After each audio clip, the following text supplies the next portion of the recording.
Welcome to The Shadow Self, A Journey Within. Joanne and I are so glad to be back. We had a brief hiatus. We've been off for a couple of months, and we are so excited to be back on the show once again. Hi, Joanne. Are you with us tonight? I am. I'm here. I'm excited to be back. I had some self reflection and major changes in my life while I was off, and very happy and gung ho to restart. We have a wonderful guest tonight.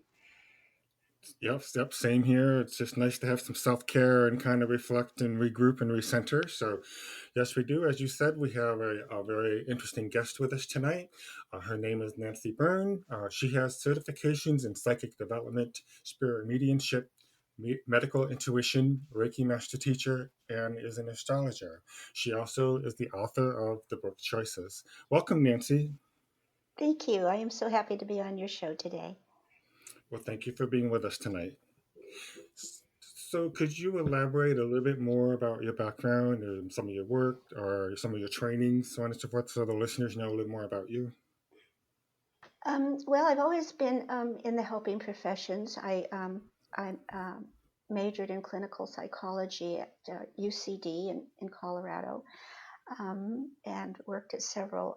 I worked at a adolescent psychiatric treatment hospital. I've been I've helped at a rape. I worked at a rape crisis center and women in need of group support, and several several high risk youth facilities.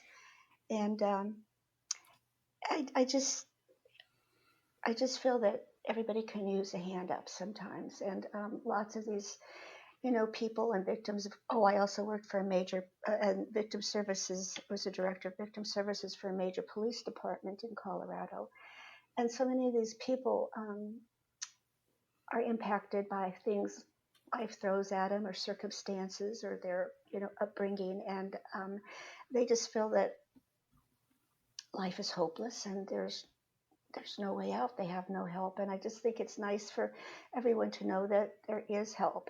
Sometimes not necessarily in the form of human help, but I feel like spirit's always there to help us if we just open up the door and allow it to happen. I had some major breakthroughs working with some of the kids that were told all their lives that they were basically no good and no one would ever love them. And they had some just I have some really cool stories to tell about them. It was really neat. Um, when one young man, when I worked at the Cleo Wallace Psychiatric Treatment Hospital, was just the coolest young man. He had a great personality. He really wanted to, to succeed in life, but his dad had always told him that he was nothing but a piece of shit. And he came in one day and he was so excited because, his dad had taken him out and um, left him in a bar all night because his dad had passed out, and he was in the truck, and some people have invited him to go to a church, and he went, and he felt like he just had a breakthrough experience, and he was so excited and telling me all about it and everything. And then about 3 days later, he came in and he was in chair, which is when kids are out of hand, and he was smashing things against the wall. And I walked in and sat down, and he said, "My dad's right. My dad's absolutely right. Nobody can help me. I'm just a worthless piece of shit." And I said, "Well, Greg, if you believe, if you believe that's what you are, then for all intents and purposes, that's what you are. But that's not what I think you are, and that's not what spirit thinks you are." And so we went for a walk, and we had a really nice chat. And he was so open to everything. And about, oh, I don't know, 6 months later, I left Cleo Wallace and I went to someplace else. And then about a year later, another therapist and I met for drinks, and she told me that she said, "Do you know," she said, "Greg went on and he got a scholarship to college, a football scholarship, and he's doing great." And that's amazing because most kids that are in there never want to leave because their friends are there and they're afraid to go out into the real world. And she said, "And he said that you said something that changed his life." And I said, "Really?" She said that was something really profound. And I said, really? What did I say? And she said, he said, you told him that God doesn't make shit. So it was a simple thing to me. You never know what you say that can have an impact on people. I think we just all have to be there and reach out and put ourselves out there. And see, I mean, sometimes the silliest things can change someone's life. and that's how Todd and I developed this podcast. We totally agree with that. And with your book choices, I've noticed that you seem to bring your reader back to that, to their true soul. So with that, I want to ask you. So you would believe in soul mapping? You would believe that our soul has a map of before we come here to this earth or to our um, we're guided to remember this soul mapping, that we have choices. It's society that is confusing us or fogging us or putting these shadows on us. Would you say that's true, and explain to our readers how you feel about that, with how you um because in your book choices you're saying we have the choice to remember that we Yes, I think we do. I definitely think that that I believe in free will, but I also believe that we chose what was going to happen to us because our souls and all their infinite, wisdom knows better than our human form what we need, the lessons we need to grow and to become all that we can be. And just sometimes it's kind of like when you have amnesia, the skills don't disappear. You still have everything you need, but you forget. And so we don't sometimes have access to that. And we just have to be open and connect with spirit and go deep within and be introspective and just let spirit show us who we really are. Because I think that in spirit's eyes, we are all perfect. These little mistakes that we get so caught up with and we get so frustrated with and think we're useless human beings are really nothing to spirit. It's just part of our journey.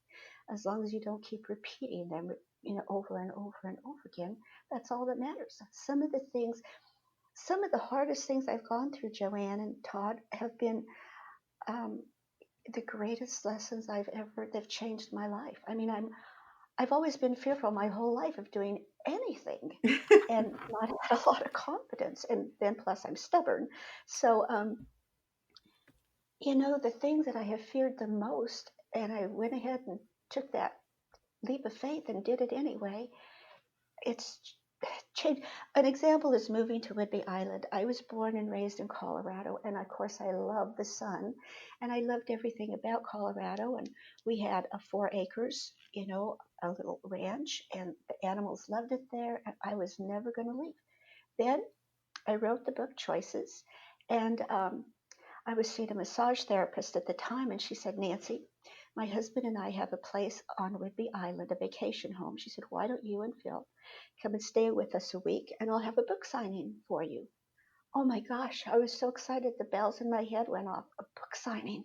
Of course, I was going to take advantage of this opportunity. So I went home and I mentioned it to Phil, and he said, we have vacation time, and I've heard it's beautiful. He's really well traveled all around the world, but I'm not. He said, but I've never been to Whidbey Island. I've been to Seattle, but not to Whidbey Island. And so we got the plane tickets, and then 3 days before we were supposed to come out, she called and she said, Nancy, I'm really sorry. She said, but I can't have a book signing for you. She said, Matt is getting transferred, and we're going to put our house up in Parker for sale, and we're going to move to Whidbey Island permanently. But I love your energy. I just love your energy, and I want it in our house. So just come and get the key. I'll give you the combination code, and you guys can go have a great time. Well, first of all, I didn't really feel comfortable staying in her house without her, and it dawned on me that she said an island, and I have been terrified of water. I mean, I don't like to be, I love to stick my toes in the mountain streams in Colorado, maybe wade up to my knees, but I don't like to be under it. I don't like to be on top of it, and I don't like to be over it. My dad tried to drown me as a kid, and I can still remember trying to breathe and getting the water up my lungs. I literally had panic attacks every time I get too close to the water. It looks like it's you know, uh, really forceful, powerful. And so I didn't want to come. And Phil said, Nancy, our airline tickets are non-refundable. And he said, we need to go and it'll be a new experience for us. So I thought, okay, we'll drive to an island because we've been to Maui, but we never have to drive or get on a ferry to get there. When we got to the ferry, I honestly almost had a full-blown panic attack. I was just like, no, honey, please, no, I can't get on that boat. I mean, they put semis on that boat. And I was like, oh my God. And Phil said, it'll only take us 20 minutes, Nancy. And I'm thinking, yeah, and the Titanic sank in 20 minutes. I have no idea how long the Titanic took to sink, but these were the thoughts that were going through my mind. And he was like, I said, Phil, please, can't we drive? And he said, honey, it's an island. This is the only way on the island. There's another way to get here, but I didn't know about it at the time, and I would have been terrified. It's Deception Pass, and it's kind of like a suspended bridge, and I would have freaked out. And so Phil said, come on, you can do this. So I'm trying to be calm and calm my mind and shut my eyes and meditate. And Phil is like, oh my gosh, look at the waves. Oh my gosh. I'm like, would you just please shut up, please? Just like, and my fingernail marks, I think I'm surprised they didn't charge us for ruining the upholstery because I think that my finger marks are still in that leather upholstery. And we got here and I was to the island and I was really upset with Spirit because I felt betrayed and let down. And I thought he brought me here to face my greatest fear and I was going to drown. I mean, that's the way your mind works. And we didn't do anything. I just Phil went out and got pizza and Mexican food one night, and I stayed. She had an outdoor deck. I slept on the deck. I watched two deer down drinking water out of her stream. And boy, all I could think about was getting back on that ferry to get home. And when we got home, I was so upset with Spirit. The first thing I did was do another automatic writing. And I said, you're Almighty God. You know everything. Why did you have Michelle invite me to go to Whidbey Island when you knew she wasn't going to have a book signing for me? And Spirit said, Nancy, I had Michelle invite you to go to Whidbey Island because that's where you're going to be moving. And I want you to be there by the end of this summer. Oh my God, I thought, bet me, there's no way. I am not going to Whidbey Island. This must be a terrible mistake. I'm always spot on, and I don't know how I could be so wrong. And I told Phil, and he laughed, and he said, oh, Nancy, we could never leave all this. And then I started having dreams about the island. I never even thought I'd seen anything. I was so upset with Spirit. But I started dreaming about how green it was, how beautiful it was. And I had this one dream that just made me decide to come. I was swimming on the bottom of the ocean floor, looking at all the plant life. It was just beautiful. All the fish swimming around. And I had a little blowfish on my left, and I was swimming with a great white shark on my right. And I wasn't scared. And I could breathe underwater. And I thought, this has got to be a sign. So I did another writing, and I said, I I thought you told me you wanted me to move to Whidbey Island, but I know you didn't say that. And Spirit said, as usual, Nancy, you were spot on. Nancy, you still need to learn to let go and to trust. And I want you to be there by the end of the summer. So I told Phil, and he said, I'm not moving from here. And I can't believe I said this because I'm so fear-based. I don't know what I would have done if Phil wouldn't have moved. But I said, well, I'm learning to trust in God and not in man, and I'm going. And he said, really? You'd go without me? And I said, yep. And I said, okay, I won't stand in your way. And there was an incident where we packed and came here that was a little hairy, but we put a house on the market and it sold. We got a great price for it. We came back to Whidbey Island to find a house, and we found, I think, the most perfect house we could have found in the woods. It's in the woods. We have 2.5 acres, and these trees are huge. The cats got out of the car and looked at the trees, and they ran in the house. It's just gorgeous, and we thank Spirit every day that we're here. It's just I'm 15 minutes from 3 different beaches, and I've joined a Ladies of the Beach walking club, and we walk all the beaches, and they're crazy women. Sometimes we're, up to our hips in water, and I've never had a panic attack. I feel perfectly safe. See, and you brought up the thing fear and to trust. And I think most of society, we live in fear. We constantly live in fear. We don't learn to just let go and trust, just to live, to let go and trust. Like I've been called crazy my whole life because I really don't care what people think of me. I've been called crazy Aunt Joe. I've been called that lady lives in unicorn world. I mean, you name it, people have called me it, and I don't care. But there comes that middle point in society that you do care because you're raising kids or you have a family or you're married or whatever, and then you live in a constant base of fear because, like you said, you don't let go. You just have that, like every corner that you turn is, you're not living in that free spirit. You're not trusting God or the universe or spirit or whatever our listeners choose to call it. Just live and let go, live in trust, and let go of the fear. If society would just let go of the fear, the shadow self would be gone, and they would have their soul mapping. They, like you said, they would be in um, their own choices. It's just, I love that story. That's beautiful because it sounds like you enjoy where you're living. And then that brings me to our next question or guidance that I have for you. What brought you, or guidance did you have, or to bring you to all this training and want to help so many people and write these books? And what remembrance did you have? And you did mention to Todd and I that you have a new book called Remembering. What was your aha moment? What hit you? What struck you with you? Can you share with our listeners? You started briefly sharing with us earlier in the segment before we started. Can you please share that story with our listeners? What got you to this moment, to what's your story that got you here, the shadow self, the choices, the remembering? Well, to me, the thing that that I remember the most, well, there actually are two things, but when I was about 10 years old, my dad physically and sexually abused me, and one time I was so depressed. We lived across the street from a Catholic church because we were Catholics at the time, and I snuck out at night. Dad went to the bar and was drinking again, so I snuck out and I went to the church. And we lived in Rocky Ford, Colorado, so none of the doors were ever locked. And I walked in and I walked. It was totally, totally dark except for two penance candles that someone had lit. And I walked up to the very front and I knelt down in the pew and I was just begging God to please let me die. And my rationale was, there's so many people that want to live and they die. So why don't you let me die and let one of those people that wants to live live?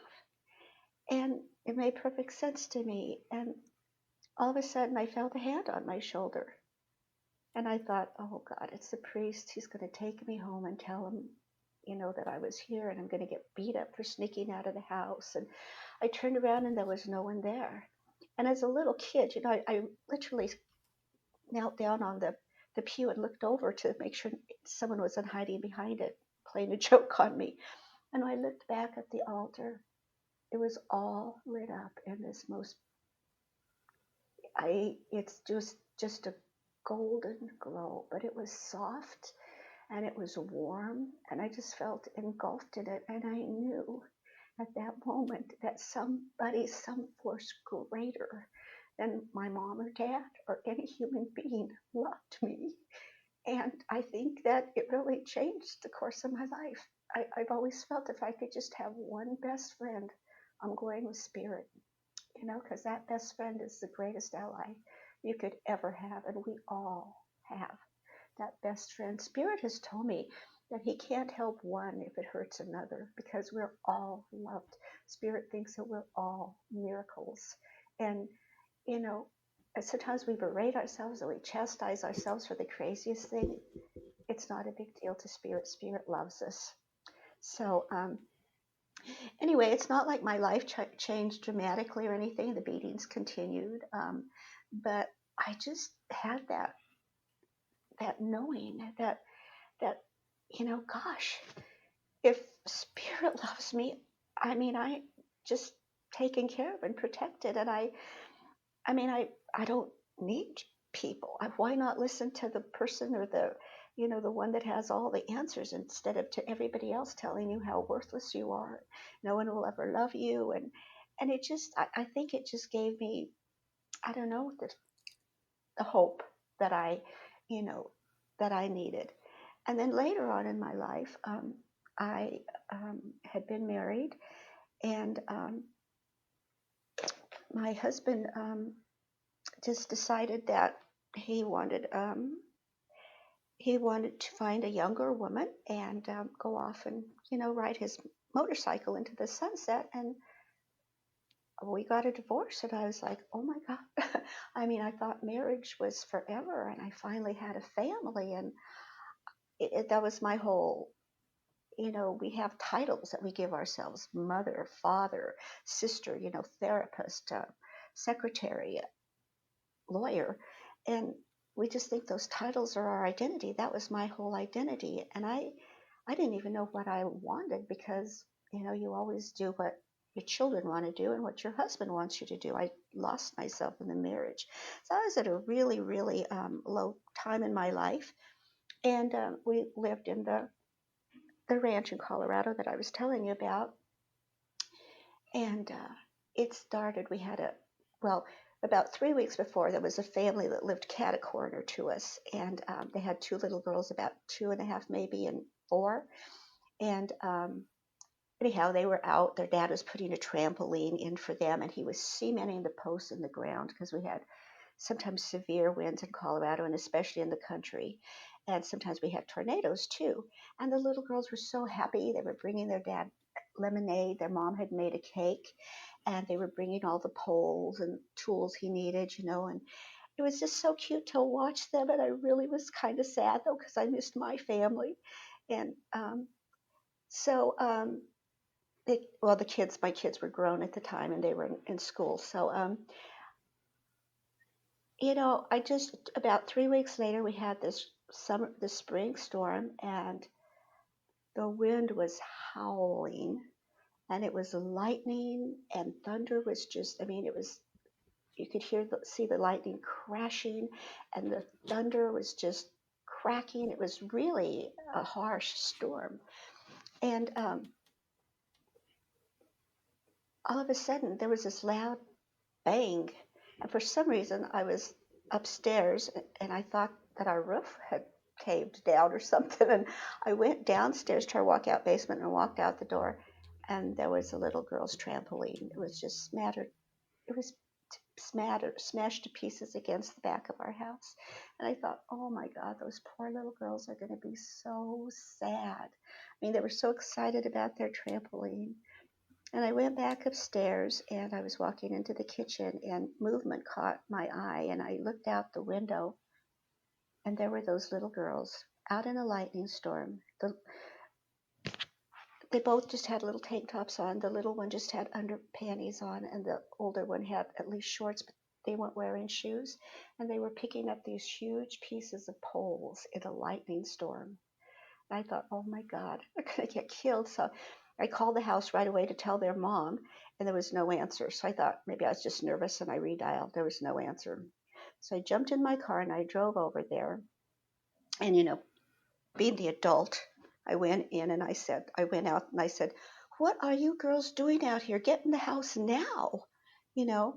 And the look on the little one's face, she put her hands on her hips, and she looked at me like, you're not my mommy. You don't tell me what to do. So I quickly changed my tone, and I said, where's your mommy? And the older one said, she's visiting Connie. She'll be back pretty soon. And I said, please get in the house. And the little one's crying. She's going, we have to help our daddy. Our daddy going to be so sad. We help our daddy pick up the trampoline. And I said, just please get in the house. I promise I will pick up all the poles for you, and I will stack them on the side of the house, okay? Please don't come out until your mommy gets home. And I said, you promise me? And the older one shook her head, and I think I saw a look of relief in her face, because she was pulling the little one in. And so I picked up all the poles and put them on the side of the house as I promised. And I was thinking, oh my God, this is the way it's going to end. People are going to say, Well, she never did have much common sense anyway.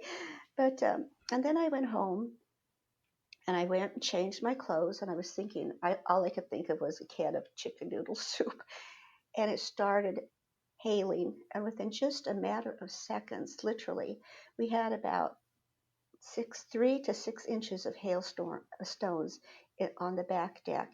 And I looked out, and there were those little girls, and they were picking up, I don't know, nuts and bolts. I couldn't see that they had anything. They were walking all along but the yard and picking up stuff every now and then. And I was so terrified that they were going to be struck by lightning without even thinking. I just screamed. And this is the first time I've ever done that. And I pointed my finger and I said, I command you to stop this storm now. And the storm stopped.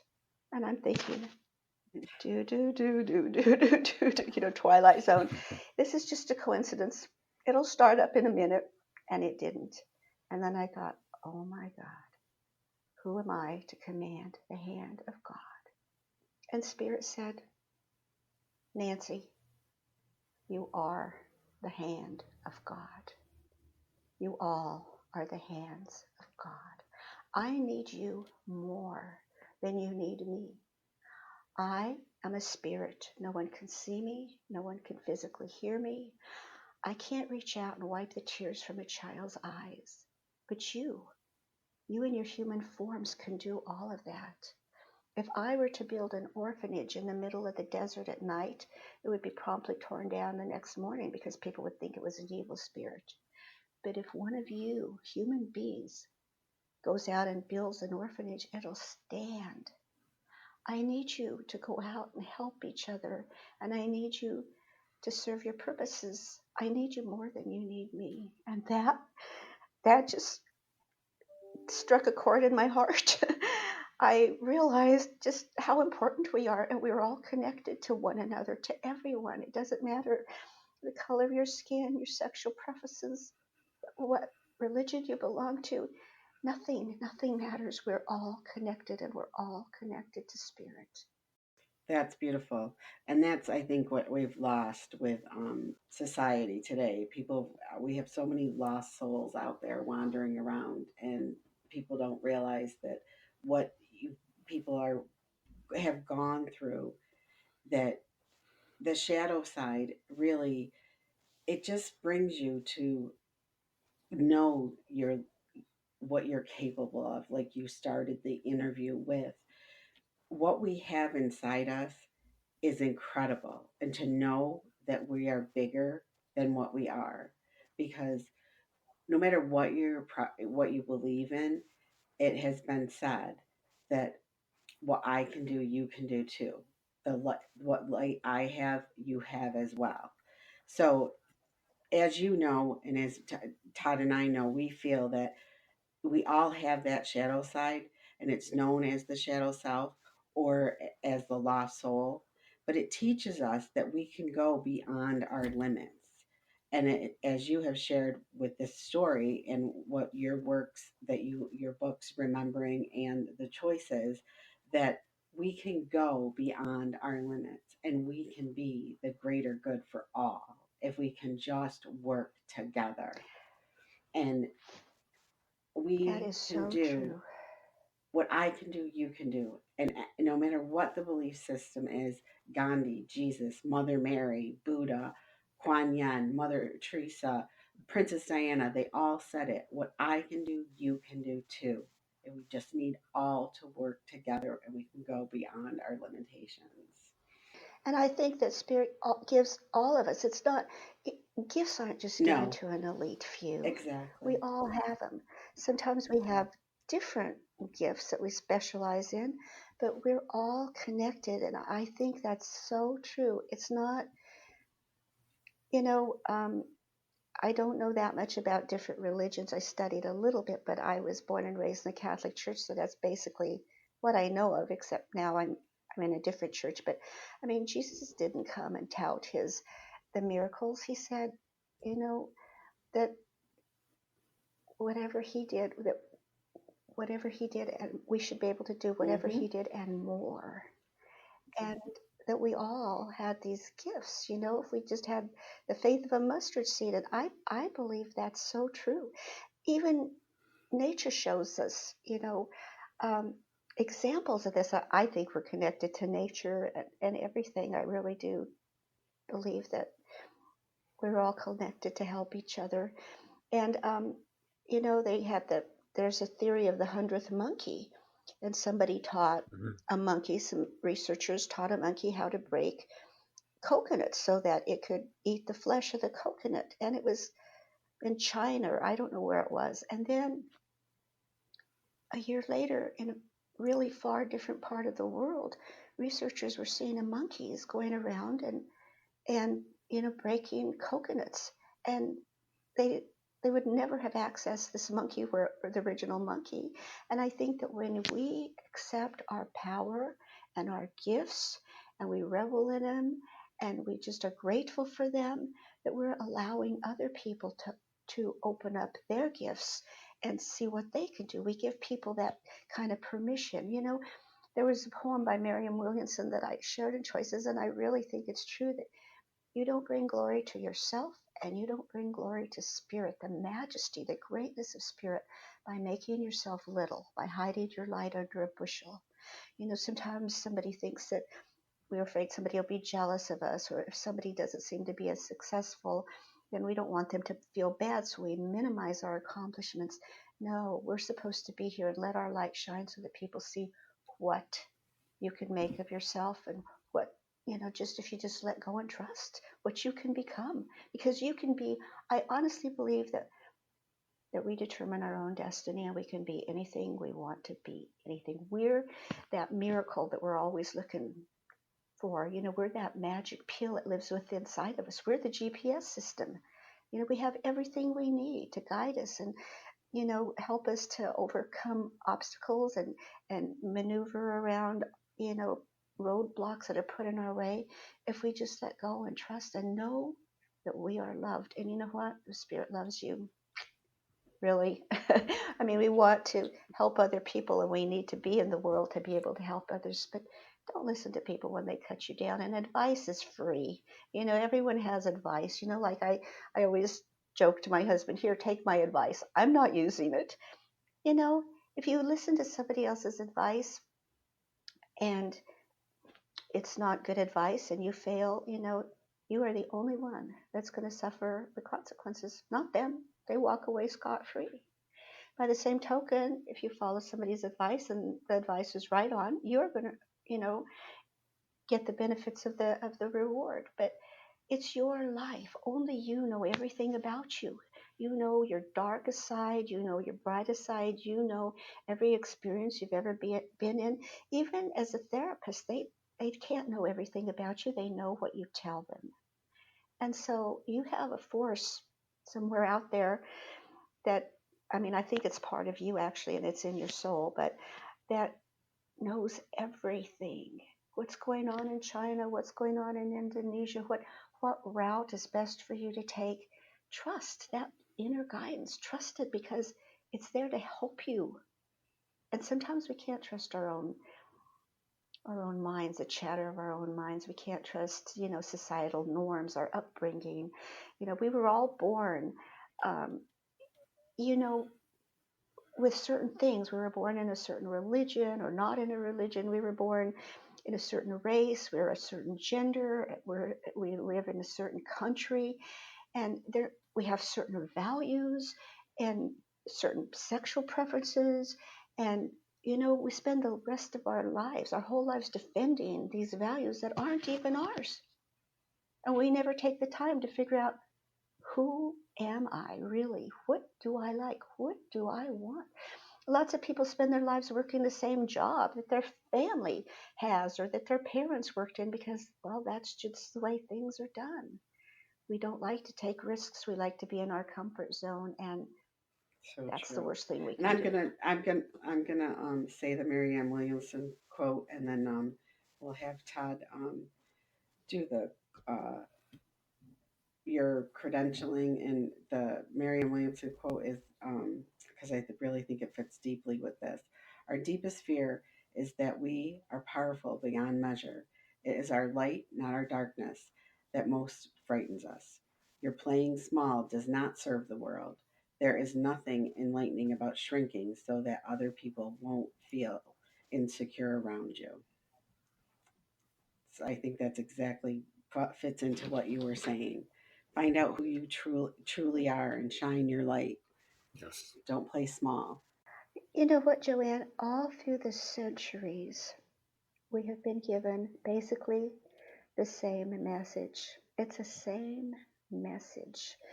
You know, there's a book, The Prophet. There's a lot of different books, and through all eternity. I mean, ever since people started writing, it's all been the same message.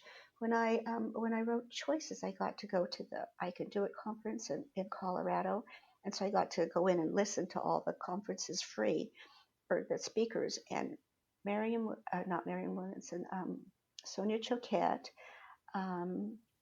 what's his name, Dwayne Dwyer, and oh gosh, I can't think of her name now. The one that wrote Sacred Contracts.